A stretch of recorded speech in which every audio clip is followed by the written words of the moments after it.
cela me paraissait loin. Maintenant, nous voilà confrontés à cette nouvelle loi qui implique des contrôles dès l'année prochaine pour l'entraîner.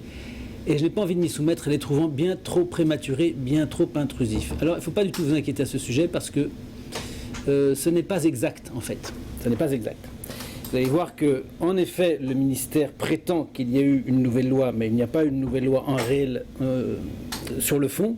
Réellement, il n'y a pas eu de modification du fond, puisque c'est exactement les termes qui se trouvaient déjà dans le Code de l'éducation, d'une part. D'autre part, vous allez voir que vous avez des moyens de défense qui vous permettent de refuser tout ce qu'il vous raconte, absolument tout, enfin pratiquement tout.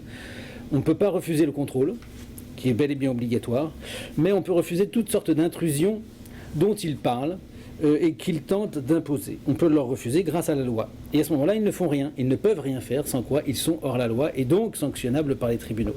Donc vous allez voir comment on remet les fonctionnaires dans le droit chemin quand ils se permettent d'aller trop loin. Donc pas d'inquiétude du tout, vous êtes des centaines à vivre ça. Très très souvent on a des messages de personnes qui nous disent ça, qui ont très très peur.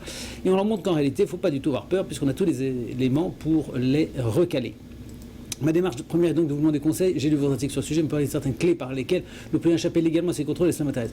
Alors vous pouvez échapper au contrôle et vous pouvez ne pas y échapper. Vous pouvez y échapper, oui. On vous donnera des clés pour ça. Et on peut ne pas y échapper parce que ça peut se passer très très bien et ça peut même être l'occasion pour vous de dominer une situation qui a priori vous fait peur et qui finalement va se révéler une occasion très intéressante pour vous pour gagner sur vous-même et être plus fort que le fonctionnaire qui tente de vous impressionner. Et ça, vous savez, c'est extrêmement agréable. Ça permet de passer à la vitesse supérieure dans la vie. On se dit que tout d'un coup, on a beaucoup plus confiance en soi. On a été capable de rembarrer un fonctionnaire avec la loi. Il n'a rien pu faire d'autre que de s'incliner et d'abandonner son attitude parfois un peu hautaine ou agressive. D'ailleurs, je signale au passage que assez souvent les choses se passent très très bien, donc il ne faut pas non plus croire que c'est à chaque fois horrible.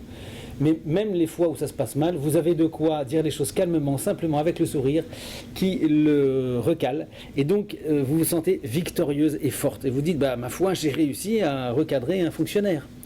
Et donc ça change beaucoup de choses dans votre vie parce que ça change votre manière, votre rapport aux gens qui passe d'un statut de peur, une sorte d'impression à une certaine assurance, une certaine confiance en vous. Et ça, voyez-vous, c'est très très important.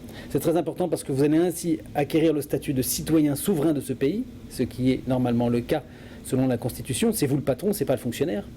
Donc vous allez retrouver ce statut simplement en communiquant d'une manière différente avec lui. C'est une question de communication essentiellement. Et la manière dont vous allez vous exprimer vis-à-vis de lui avec une certaine solidité, une certaine autorité naturelle fait que les rôles vont être naturellement répartis puisque lui il ne pourra pas se permettre de vous parler mal.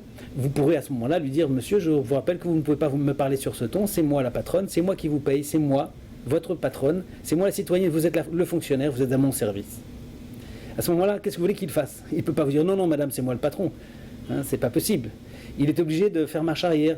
Donc, oui, non, mais d'accord, ça, madame, je l'entends bien, mais je suis là pour... Oui, monsieur, vous êtes là pour un contrôle, et le contrôle va se passer selon la loi. Et la loi ne vous autorise pas à ceci, ceci, ceci, cela. Voilà, et à ce moment-là, ça change complètement. Vous avez un rapport qui est beaucoup plus sain, et c'est vous qui maîtrisez la situation. Donc, vous pouvez éviter le contrôle, mais vous pouvez ne pas l'éviter. Vous verrez que ça peut être extrêmement intéressant. Nous invitons les mamans, surtout les mamans qui ont un peu peur comme ça du système, à le faire et à le faire année après année et à gagner année après année des grades comme ça de confiance en soi. Parce que la confiance en vous va énormément aider aussi votre enfant. Vous serez moins épidermique, moins fragile, moins sensible, moins nerveuse. Et vous verrez que ça vous donnera beaucoup plus de confiance en vous.